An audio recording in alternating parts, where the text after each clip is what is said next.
Alright, what's up, y'all? It's Kieran here. I'm back with another good video for today. I'm going to make the announcement that Devin Haney has officially had the contract approved between him and Gary Russell Jr. They will be fighting sometime in the month of December. I don't believe that is a really good timeline for a fight because Gary claims to say like he wants to have the fight scheduled like a couple days after Christmas, which I don't think anybody has ever seen a fight, especially a boxing or MMA or UFC match, being held after Christmas. But I am looking at recent reports that show that Devin Haney will be fighting like somewhere around that date, but I think that's a really shitty date, honestly, because that's during the time of Christmas, and I don't know, with the way of everything's going with all the Corona BS. I don't know if anybody is really going to be up to watch that. Maybe sometime after Thanksgiving, that would be a lot more like reasonable before the month of December kicks in. But hey, that's how I kind of see things. But I'm just going to basically report on Devin Haney's confirmation of the fight with Gary Russell Jr. for $1.5 million, and I guess a rematch clause if possible. But I'm going to also add in 5 fighters that Devin Haney should fight to increase his resume as well. I should probably put in those 5 fighters first, and then I'll talk about the Gary Russell fight. But the 5 fighters that I think Devin Haney should be fighting, which I'm going to put this in display mode. Here it is, right here. This is the current BoxRec rankings that Devin Haney is in. So we got Richard Comey, we got Javier Fortuno, Luke Campbell, Ryan Garcia. We got Ito that lost to Jamal Herring. That was like I guess his most recent fight, right? Yeah. Well, yeah, like most recently, and then you had a TKO. And honestly, I don't like how these boxers they claim to like be good, but then when you look at their resume, like these people ain't fighting people that are in their rankings. They're fighting people within their country, and then when they bring it to the actual world ranking, I guess like matchmaking, sector, then they start getting tested, and then they start actually losing the opportunity to get better matches. And I guess when you face tougher comp, you kind of lose that mentality to be well known within your region, and then that's where promoters kind of shrug you off, or if anything, you have to prove to the world rankings of those organization sanctioned firms, right? Like title organizations, to prove that you're, you know, like more than willing to, stay in that division. And that's what like like me personally, that's what pisses me off about a lot of these boxers. A lot of them don't like really have that true caliber of facing fighters within their rankings, not just people out of their own country, and then just trying to stack up wins to make themselves look good for their record, especially guys like Lomachenko, where he gets his ass exposed by Salido, by the Mexican University, but he's guaranteed a title fight after, or actually no, his very first fight, he was guaranteed a title shot. But then the next fight by Orlando Salido, credits to him, and even though that he's inactive, yeah, he basically just takes him to Mexican University, and then Lomachenko gets his ass whooped. But then next fight after that, he goes down a division or two to fight Gary Russell. Like seriously, these fighters are being put on the hope list, I guess if you want to say that. They're given the upper edge by promotions and people within those management title title organizations like the WBC or IB, or well, I probably wouldn't say the IBF, but the WBC and I guess the WBA being the most corrupt to allow fighters to just have a title fight after coming off of losses and shit, because they're just breaking their own rules. But here are my top 5 fighters that Devin Haney should be fighting to increase his resume. Number 1, I got Gervonta Davis. He is definitely going to come back into the scene after he knocks out Leo Santa Cruz, which I think that should be a good fight for Devin, but I'm not going to put him into this list. Gervonta would be good because Devin, he's been running his mouth towards Gervonta. Gervonta, he's a good fighter, but I think with the way of how Gervonta is training, it doesn't seem like Tank is going to have that tunnel vision when Devin puts his hands up with him into the ring. And I think this would be a very good, high-quality win for Devin because Lomachenko, he's going to get knocked out by Teofimo. I think Teofimo is going to knock out Lomachenko, and if he does become successful for Teofimo, for number 2, for Devin Haney's next opponent, he should be fighting Teofimo Lopez. Here's why. Teofimo is going to become power hungry after he beats Vasil Lomachenko. He's going to be looking at Devin Haney or Gervonta or possibly Ryan Garcia, which, if Ryan does beat Luke Campbell, which I don't see Ryan beating him because Luke, he has more experience than Ryan. Despite his resume, if you take a look at his fights, he hasn't really been fighting that many tough guys. If you just take a look at his early career, his very first title was coming from a guy, Tommy Coyle. He doesn't have that many good fights. And his last fight before he fought, I'm sorry. His last fight was coming off of a win from a low-tier guy that doesn't probably have a good record, which I can't look at that right now. But it wouldn't surprise me that Luke, he's cherry-picking as much as Canelo, probably as much as Gervonta and Ryan Garcia. So, you know how this trend works.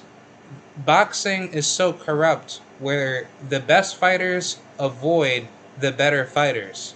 And even if Luke was to be a good fighter, why weren't you fighting guys like Jorge Linares even way before then into his career, and then y'all would have met in your prime?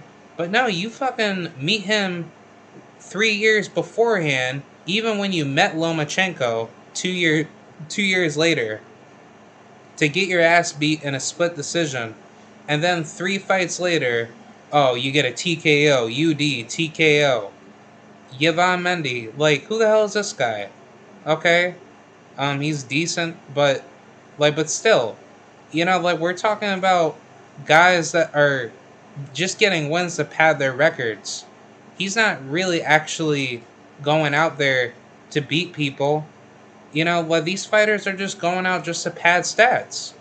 And, I mean, if you compare this to any other sport, it's almost similar to, it's definitely similar in a fashion with, I would even say with basketball or maybe even baseball, even though that they're team sports, but just in that sense, that, these boxers or even other athletes in other sports, when they get tested by other tougher competition, their whole skill set goes completely to a different level. And as that continues, they're not as good as they once say that they were. And basically my point is that for a guy like Devin Haney, he's actually at least fighting guys that he wants to fight. And on top of that, he's being heavily avoided. So for the very first fighter, I said Gervonta Davis. That would be a good fight. After that, Teofimo, because I strongly believe if Teofimo does beat Vasil Lomachenko, that will be Devin Haney's next opponent. Because Teofimo, he's going to be power hungry. He's going to find a way to try to avoid Devin Haney.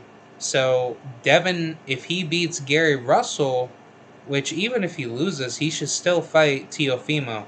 Because Teofimo, he's going to run away from all the smoke he can. He's going to find the smoke that's less lethal and try to curl his way out of the division where he'll just give up his belts and he'll just say, okay, look, I'm going to go to a different division.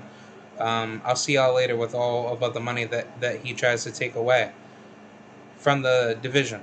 So once that's complete, he's going to move on. But no, Devin Haney should fight him, because if he does beat Gary Russell in the 135 division, that would be a huge, like, yo, I'm coming after you, Teofimo, to unify the WBC with the IBF, and then he can become undisputed. And then for the third opponent, it's going to be Ryan Garcia. You want to know why? Because Ryan Garcia, he's going to want to call out Devin Haney, because he hasn't really been fighting anybody, which I can't even go to that. I could probably do it in a different search. Ryan Garcia. Yeah, he hasn't really been fighting anybody, and Ryan, he doesn't really have the courage to actually fight in the ring. And sorry, I can't really pull that up now. But within his last fight, which was against Fonseca, did Fonseca really have the urge to want to be there against Ryan? Even though he was coming off of, I guess, like a couple wins that weren't even high quality wins, and his most biggest fight was against Gervonta. He got his ass knocked out. So what makes anyone think Ryan Garcia is going to be a problem for anyone at 135? Nobody. Or even 130. It's never going to go down that way, because Ryan Garcia, he's not fighting guys around his weight. He's fighting guys that he knows he can beat. He's not fighting tough level competition. He would have been called out Devin Haney. He would have been called out Javier Fortuna, that probably wants to, beat his ass. Or even guys like, even guys like Richard Comey.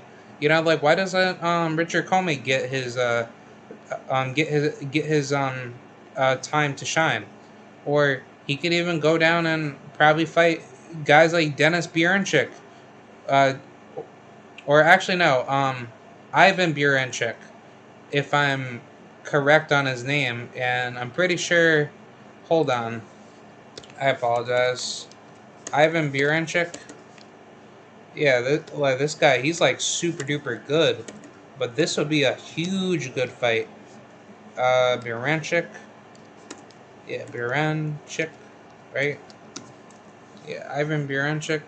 Yeah, this guy, he's so damn good. Like, this kid, he's really good fighter. He could really, I think personally he's really good. I can't even load it up right now, but that fight alone would be a very good fight for Ryan. And I don't know what weight he fights at. I think he fights at oh, okay. Yeah. He's a light welterweight, right? Or no, white. Oh, then he probably fights at 140. But I mean, still, that would be that would be a good fight for him to kind of get into. I think honestly, he would be a very good, very good test for Ryan Garcia, or even Devin Haney. I think honestly that would be good. But for my last two fights for shit, I apologize. For my last two fights for Devin Haney, I think the last two people that he should probably fight is probably fight Felix Verdejo, and then maybe the last one. Hold on, let me go to super lightweight. That might be a little bit better. I can't even do anything. Hold on, I don't even think I can sign in at least. Honestly, that's why I don't like BoxRec, because they be restricting you of getting in. Yeah, there you go. But yeah, let's go to super lightweight. Yeah, let's see. Yeah, we got Josh Chandler, Ivan Baranchyk. Honestly, I think for number five should definitely be Ivan Baranchyk. Or if he really wants to, I would probably maybe at least go down. Let's try a super feather. Probably go after Shakur. Because Shakur, he's going to be a huge problem for a lot of people. Because Shakur, he's going to come out of his way. Definitely gonna fight a lot of tough competition at at 130. And I just think like where Javante is at and where all these other fighters are at, they're all gonna be forced to fight each other pretty soon.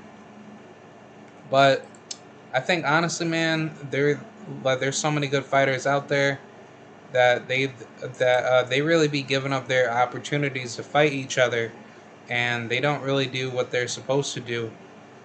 So I think the goal should definitely be for Devin is to fight either one of those five guys I did mention and really take it to them.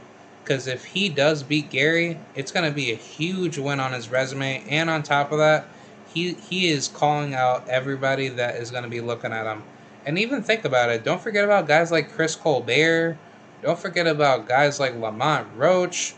And I mean Albert Bell, even though that he's garbage in certain fights that he fights. But I mean still, there's still a lot of tough comp that can move up in weight. I mean, Burchett, he's going to get knocked out eventually, knocked out. But, I mean, there's so many good fights that Devin could really take. I mean, honestly, it would be nice to see Devin moving up to welterweight, but I think he wants to handle his business in the lightweight division right now for 135. So, I think Devin, he's in a good spot. He already knows what he wants to do. And, yeah, honestly, that's really all I gotta say. Hopefully, Devin beats the living crap out of Gary Russell, becomes 25-0. It's gonna be a tough test. He definitely needs to, strategize on defense, head movement, working on the reads when Gary does punch him, and definitely getting Gary off guard, hit him at necessary times of the fight, slow him down with body work, go down to let the body work upstairs, work on reflexes on the flash punches, and lastly, just basically zone him out. Like use your speed as a means of fighting on the outside, and then honestly just work on defense, and then boom, Devin's really good at that point. And I mean, Devin also has a longer reach than Gary, so he can easily knock him out pretty easy if he wants to. But I'd say with a veteran type fighter, and he's going up against a guy that has a reigning long, championship, level, I guess like experience where he's held his title for quite a long time. So if Devin really wants to win this fight, he should definitely take it slow and then work his way up to beat the crap out of Gary and definitely take him down. So I think honestly Devin's good, man. He's a good fighter. I honestly hope he really beats Gary because I want him to I really want him to pull off another Floyd Mayweather, and I think he's really close to doing that. So shout out to Devin Haney. Shout out to the whole team for Devin Haney, and yeah, that's my thoughts for Devin Haney. So I'll see you later. Have a good night. Bye.